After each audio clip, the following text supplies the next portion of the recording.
नमस्कार. संगम स्पर्धा परीक्षा केंद्रामध्ये तुमचं खूप खूप स्वागत आहे. बोर्डवरती तुम्ही बघू शकता आपली ITI प्रिन्सिपलची फक्त 2 दिवसांची आता डेट राहिली आहे, आज आणि उद्या. त्यानंतर तुम्ही एवढी सुवर्ण संधी जी आहे ती मिस कराल. पण काही खूप महत्त्वाचे गोष्टी आहेत, जसं की तुम्हाला इथे तुम्ही इथे बघू शकता MPSCनी जाहीर केलेलं आहे की बाबा एलिजिबल क्रायटेरिया काय असतो, जे एक्सपिरियन्स सर्टिफिकेट आहे ते वगैरे सगळं आपण या व्हिडिओमध्ये डिस्कस करणार आहोत. 2 दिवस राहिलेले आहे. प्लीज करून सांगते, रिक्वेस्ट समजा तुम्ही, ही माझी खूप छान गोल्डन अपॉर्च्युनिटी आहे सगळ्या इंजिनिअरिंग किंवा डिप्लोमा म्हणजे पॉलिटेक्निक झालेल्या विद्यार्थ्यांसाठी. त्यामुळे प्लीज सगळे कामं बाजूला सोडा, आधी हा फॉर्म भरा, ठीक आहे. जर तुम्ही फॉर्म भरलेला असेल आत्तापर्यंत आणि तुम्हाला वाटत असेल की सिलेबस खूप जास्त वेगळा आहे, कशी तयारी करू मी, पेपर इंग्लिशमध्ये होणार आहे, तर ही most famous most awaited batch आहे. दुसरी सगळ्यात महत्त्वाची गोष्ट मला तुम्हाला इथे सांगायची आहे की आपल्या ह्या बॅचची फीस 14,000 रुपये आहे, पण फक्त फर्स्ट 50 स्टुडंट्सला आपण ही ऑफर दिलेली होती आणि फर्स्ट 50 स्टुडंट्स झालेले आहेत, 49 झालेले आहे टू बी ट्रू. पण आता दिवाळीमुळे आपण पुन्हा ही ऑफर तुमच्यासाठी आणलेली आहे. अगेन तुम्हाला आजपासून पुढे भाऊबीजेपर्यंत ही ऑफर 60% ऑफ तुम्हाला ITI प्रिन्सिपलच्या बॅचमध्ये तुम्हाला इथे घेता येणार आहे. ओके, तर तुम्ही ह्या बॅचचे जर स्टुडंट झाले तर तुम्हाला लाईव्ह क्लासेस मिळतील. आधी जेव्हा 14, 16 आणि आधी जी परीक्षा झाली होती ही, ते कोणतेही रेकॉर्डेड लेक्चर्स मिळणार नाही तुम्हाला. टॉप फॅकल्टीज इन महाराष्ट्र तुम्हाला शिकवणार आहेत. मी स्वतः दिल्लीला शिकवत होते. आपल्यासोबत जे रिझनिंग वगैरे सर शिकवतात आपल्याला किंवा सामान्य ज्ञान शिकवतात, ज्यांनी तुम्हाला पूर्ण एज्युकेशनल इन्स्टिट्यूट्स पण शिकवलेल्या आहेत, he is also top faculty from Delhi. राजस्थानमध्ये पण ITIच्या प्रिन्सिपल्सच्या ह्या पोस्ट निघाल्या होत्या, तर तिथे पण आपण टीच केलेले वेगवेगळे फॅकल्टीज तुम्हाला इथे शिकवणार आहेत. So not only from Maharashtra but from all over India top faculties are going to help you to cater this examination. त्यानंतर डेली टेस्ट्स होणार आहेत तुमचे. तुम्ही सरांचा जर व्हिडिओ ते लेक्चर जर बघितलं असेल तर तुम्हाला कळेल की बाबा NCERT एक एज्युकेशनल इन्स्टिट्यूट आहे, तिच्याबद्दल आपल्याला काय काय अभ्यास करायचा आहे आणि तिच्यावरती काय कोणत्या प्रकारचे क्वेश्चन्स येऊ शकतात. ते क्रिस्प नोट्स जर तुम्ही बघितलेले असतील तर तुम्हाला क्लासची पेडागॉगी कशी आहे ते कळेल आणि त्या प्रकारे तुम्हाला डेली MCQs मिळतील, जे आपण पूर्ण दिवसांमध्ये मंडे, ट्यूजडे, वेनसडे, थर्सडे जे शिकलेलो आहोत त्याची आपल्याला वीकली टेस्ट मिळणार आहे आणि त्यानंतर तुम्हाला मंथली टेस्ट पण मिळणार आहे. सगळ्यात महत्त्वाची गोष्ट म्हणजे पर्सनलाइज्ड मेंटॉरशिप ह्या बॅचमध्ये मिळणार आहे तुम्हाला. जर एखादी कॉन्सेप्ट कळाली नसेल तुम्हाला किंवा तुम्ही जर एक्स्ट्रा अभ्यास करत आहात रिगार्डिंग टू ITI प्रिन्सिपल, कसा करायचा, टाईम मॅनेजमेंट कशी करायची, etcetera etcetera, everything we are going to help you in this batch. Okay, आता पुढे सगळ्यात महत्त्वाची गोष्ट, हे MPSCनी दिलेलं एक नोटिफिकेशन आहे. इथून पुढे तुमचं सगळं लक्ष माझ्याकडे असू द्या. त्यांनी सांगितलेलं आहे की बाबा जर तुम्हाला आम्ही जो दिलेला आहे क्रायटेरिया, समजा एक्सपिरियन्स, तर तो एक्सपिरियन्स आम्ही काय काउंट करतो काय नाही करत. मला बरेच कॉल आले की मॅम मी अवरली बेसिसवरती काम केलेलं आहे, मी टेम्पररी काम केलेलं आहे, मी फॉर्म भरू शकते का. तर इथे तुम्हाला दिसेल तासिका, एक मिनटं,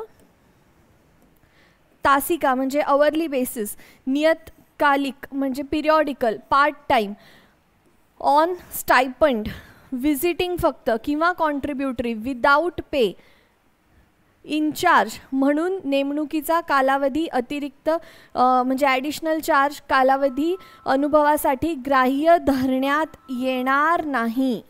काय लिहिलेलं आहे, येणार नाही.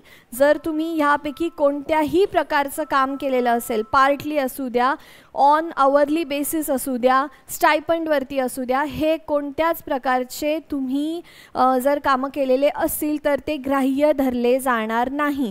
एक इन्स्टिट्यूट आहे, मी नाव नाही घेणार, बट इन्स्टिट्यूट चांगली आहे, टीचर चांगले, but if they are guiding you wrongly तर विद्यार्थ्यांचा तिथे जे आपलं मोटिवेशन असतं ते कमी होतं. हे बघा, माझ्याशी जे विद्यार्थी बोललेले आहेत तुम्ही बघू शकता, की त्यांचे जे ॲप्लिकेशन्स आहेत ते रिजेक्ट झालेले आहेत. फॉर एक्झाम्पल इथे बघा तुम्ही, इथे तुम्ही बघू शकता you are not eligible for this post. त्या एका इन्स्टिट्यूशननी सांगितलेलं आहे की बाबा तुम्ही यापैकी अवर्ली बेसिस वगैरे वगैरे ज्याच्यावर पण असाल तुम्ही फॉर्म तर भरून द्या. फॉर्म भरला तुम्ही की मग एकदा प्रोफाईल अनलॉक होते, मग तुम्ही एक्सपिरियन्स टाकू शकता एक्सेट्रा एक्सेट्रा. नो, जर तुम्ही ह्यापैकी कोणत्याही ठिकाणी काम केलेलं असेल, कोणत्याही स्वरूपाचं काम केलं असेल, आत्ताच सांगते फॉर्म भरू नका. ठीक आहे, तुम्ही एवढी सगळी प्रोसेस कराल आणि तुमचं ते रिजेक्ट होऊन जाईल. तर हा एक तुम्ही गोष्ट लक्षात ठेवा. त्यानंतर एक्सपिरियन्स सर्टिफिकेट जे आहे ते त्यांनी तुम्हाला दिलेलं आहे. एक्सपिरियन्स सर्टिफिकेट ह्याच फॉर्मॅटमध्ये पाहिजे. पुन्हा आता मी सांगते, एका त्याच इन्स्टिट्यूशननी सांगितलं आहे की बाबा तुमच्या एम्प्लॉईनी HR असो ॲडमिन असो त्यांनी जर ह्या एक्सपिरियन्स सर्टिफिकेटवरती तुम्हाला नाही दिलं लिहून, तर तुम्ही तुमच्या मनात म्हणजे त्यांचा जो एक्सपिरियन्स सर्टिफिकेट आहे तो घेऊन MPSCला मेल करू शकता किंवा एक्सेट्रा एक्सेट्रा, किंवा त्यांनी जो दिलेला आहे तो एक्सपिरियन्स सर्टिफिकेट तुम्ही टाकू शकता. But again I request you, don't follow that instructions. It is wrong. MPSC is going to reject your application. And secondly, if you are going to mail MPSC, they are not going to revert you back. ते तुम्हाला कधीच answer देत नाही. तुम्ही त्याच्या मागे जाल आणि तुमची मुदत जी आहे ती पण संपून जाईल. तर तुम्ही तुमच्या एम्प्लॉईला, तुमच्या एम्प्लॉयरला किंवा HRला ॲडमिनला जे कोणी असेल जे तुम्हाला एक्सपिरियन्स ह्याच्यावरती लिहून देतील तरच तुम्ही फॉर्म भरा. कसं आहे एक्सपिरियन्स सर्टिफिकेट, इथे काय काय कसं कसं लिहायचं आहे. इट इज सर्टिफाईड दॅट, मग इथे समजा नाव लिहायचं, काहीतरी नाव लिहून टाकलं आपण इथे तुमचं नाव लिहायचं XYZ. मग त्यानंतर was working in this organisation किंवा इन्स्टिट्यूट किंवा ऑफिस होल्डिंग, यापैकी तुम्ही जिथे काम करत होते. समजा मी एखाद्या ऑर्गनायझेशनमध्ये काम करत होते तर मी इन्स्टिट्यूशन कट करून टाकेल, ऑफिस होल्डिंग नाही, हां इन्स्टिट्यूशन कट करून टाकेल. आणि कोणती ऑर्गनायझेशन, ABC ऑर्गनायझेशन समजा. त्यानंतर नेम ऑफ पोस्ट, कोणत्या पोस्टवरती मी होते, टेक्निकल की नॉन टेक्निकल. सपोज मी टेक्निकल होते, नॉन टेक्निकलला कट करेल. In the supervisory, administrative, executive, teaching, research कशात करत होते मी, ह्या बाकीच्या सगळ्यांना कट करायचं. आपलं जे आहे ते तसंच राहू द्यायचं. रिसर्चमध्ये करत होते मी. Capacity in the pay scale of, जे तुमचं पे स्केल असेल ते तुम्हाला इथे लिहायचं आहे. Okay fine. त्याच्यानंतर इथे लिहायचं आहे तुम्ही पूर्णपणे किती कंपनीजमध्ये काम केलेलं आहे. जर तुम्ही एका कंपनीत केलं असेल तर तुम्हाला फक्त इथे लिहावं लागेल from 2020 to 2025 or till today. हां, मग पोस्ट हेल्ड काय आहे, रिसर्चर होते तुम्ही. नेचर ऑफ अपॉइंटमेंट काय होती, टेम्पररी, अवरली बेसिस. आता कळतंय का तुम्हाला, नाही चालणार इथे, स्टायपंड वगैरे वगैरे नाही चालणार. ॲडहॉक होते तुम्ही की परमनंट होते ते इथे लिहावं लागेल. नेचर ऑफ पोस्ट काय आहे, पे स्केल किती होता आणि मागच्या महिन्यामध्ये किती तुम्हाला सॅलरी मिळाली आहे, लास्ट ड्रॉन सॅलरी. जर तुम्ही समजा इथे तुमच्याकडे अजून एखादा एक्सपिरियन्स आहे 2020 2023, तर तुम्हाला हे सगळं सेम फिल करायचं आहे. आणि 2023च्या समजा तुम्ही मे महिन्यापर्यंत तिथे काम करत होते तर मे महिन्याची लास्ट ड्रॉन सॅलरी किती आहे ती इथे लिहायची आहे. ठीक आहे. जर तुम्ही SBIचं तुमचं अकाउंट असेल तर SBI ऑनलाईनमध्ये जायचं, स्टेटमेंट काढायची किंवा बघायचं मे 2023मध्ये माझी लास्ट ड्रॉन सॅलरी किती होती ती लिहायची. तसंच तुमचं जे कोणतं पर्टिक्युलर अकाउंट ज्या बँकेमध्ये असेल तिथे तुम्ही स्टेटमेंटवरती बॅकमध्ये जाऊन हिस्ट्री बघू शकता. त्यानंतर हाच तो फॉर्म आहे, मी स्क्रीनशॉट्स टाकले आहे. हा वरचा भाग आहे, खालचा भाग आहे इथे. त्यानंतर लिहायचं आहे state whether daily wedges, charge, contract basis, hourly basis, कोणत्या याच्यावरती तुम्ही होते, परमनंट की काय.